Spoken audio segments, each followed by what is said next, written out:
பார்த்து பார்த்து பரவசமானேன் சுவாமி, பார்த்து பார்த்து பரவசமானே.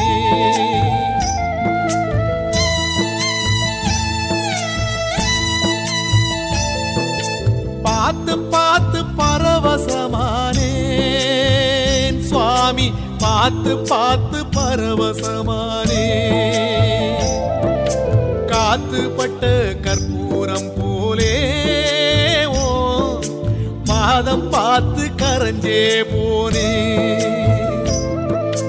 சேர்த்து வச்ச வார்த்தைய தொலைச்சேன், நான் பேச்சிருந்தும் தவியாதவிச்சேன்.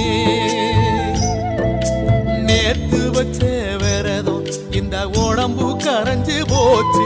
உன பார்த்து வச்ச பொழுதே என் மனசும் கரைஞ்சு போச்சு. நேத்து வச்ச